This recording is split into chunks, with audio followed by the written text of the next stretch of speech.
Well, it's an uncomfortable fact, but let's admit it, these days young people aren't really into cars. And even when they are, they're rarely into classics. But why is that? And what can be done to turn that around? Hello, my name is Matt, and for this bonus Tyre Kickers episode, I'm here in Birmingham to ask young classic car drivers what can be done to turn things around. The Tyre Kickers bonus episode.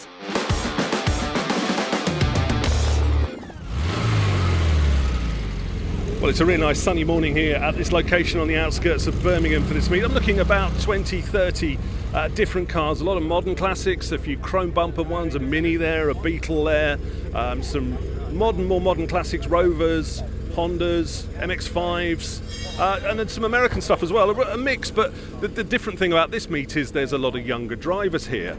As I said, it's a bit of a sad fact that, you know, young people aren't necessarily attracted to the classic car scene, mainly because the scene is getting, quite frankly, old. You know, it's classic car meets, it's static events, it's magazines. All that stuff doesn't really play into a digital world. So the thinking behind this is to try and bring those two worlds together. So my name's Will, I'm 25 years old and my car is a 1985 Morris Mini. The Mini Bug especially, I've watched the Italian Job really young as a kid, and ever since then it was kind of an itch I had to scratch. It's funny, the first car show I took this was at Catherine in Machine. This car got more attention than a full Horizon spec Lamborghini, which I thought I couldn't quite believe really. But it's honestly I think it's just classic cars and their stories kind of ingrained in our shared history really. You get it, you understand it, you get pleasure out of it.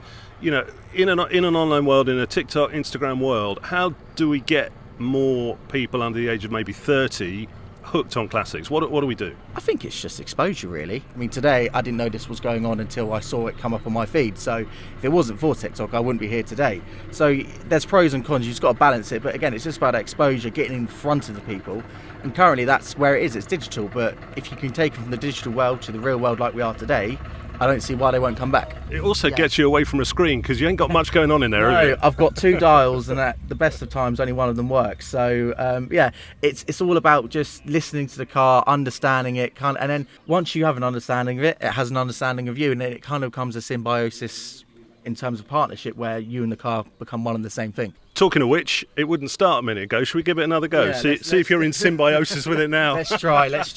It's probably got a little bit of stage fright. Right, let's give it a go. Fingers crossed. Fingers crossed. No. Drives an hour and a half down here. The camera's come out and it doesn't want to start. Typical. We're trying to get people into this, not out of it. No. Well, that's the fun of it, because now I get to go in the engine bay and find out why it ain't starting.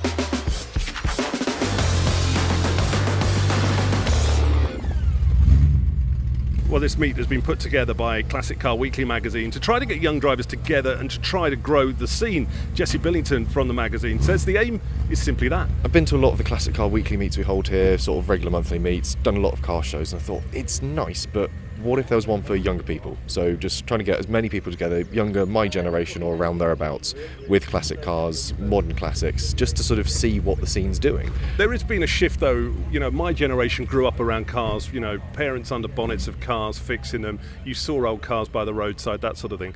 In a world now where people are digital, everything's sealed, even your car is sealed now and you take it to somebody else.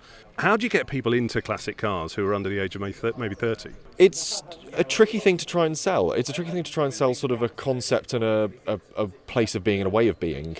Certainly in a print format, it's a very interesting thing to try and sort of transfer, but doing it digitally as we try and sort of reach out to do sort of more online stuff, it's a bit easier. You can convey that a lot easier with a podcast, with a video, doing a piece to camera. But in writing, simply just showing the exciting cars that show up to meets, the fantastic pictures that we get from things like the Goodwood Revival, from our own meets, where we get some brilliant cars with interesting stories show up. Young people who are interested in it will find it, and you've only got to look at how they find things on the internet, find their own subcultures and groups. People will find things if they're interested, and I think it's very fortunate in the fact that the internet has democratised the ability to find your group of people.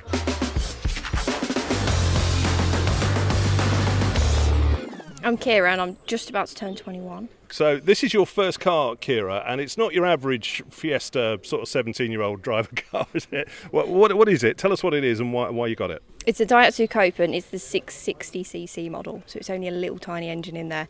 but it's my first car, so it's nice to drive, and it means that it's nice, reliable, and it's also really good in the insurance. It's just basically the ideal. It's something that I can get in and have loads of fun in, but it's not going to absolutely rinse my pockets out. So to describe it, it's a red convertible, two-seater convertible. It's 2004, so it's over 20 years old. Why did you want a car that was over 20 years old? Because the older they get, the more character you get, I think. I've really always liked the classics. This was my middle ground. This was my parents won't kill me having a first car which is going to break down every 2 minutes. But it's not a Fiesta, so it was my nice in between. No one's going to get annoyed. I'm not going to have to fix it too often. But I just wanted something which was my gateway car, basically, where I could enjoy, start working on it a little bit more, and then eventually I will go into the proper classics. Not many people your age are into old cars these days, though. Why do you think that is? I just think it's exposure. There are a lot of car shows that go on, but like for example here, you don't get a lot of classics. Younger people show up to these car meets in their Fiestas and in all those sort of cars, and there isn't any classics there to look at. What about with, thinking about Instagram, TikTok and that sort of stuff? I think TikTok's a really big thing. This is how I found this car.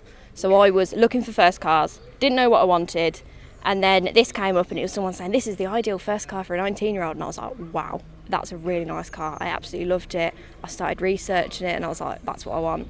So TikTok's a really, really big thing at the moment. And there are a lot of young people who do have the Copens.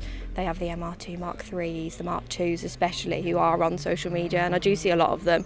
But I think that's a really, really good outlet, because anyone can just be scrolling and it will just come up.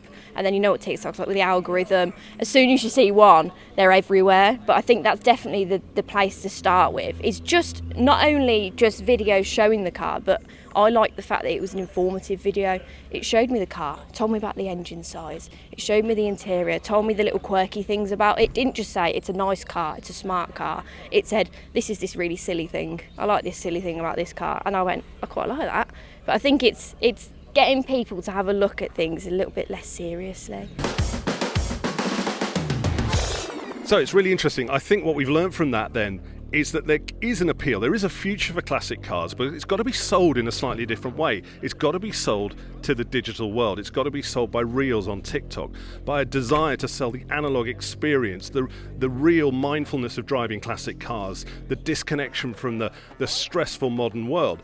And that is the future. Not really static meets and traditional classic car events.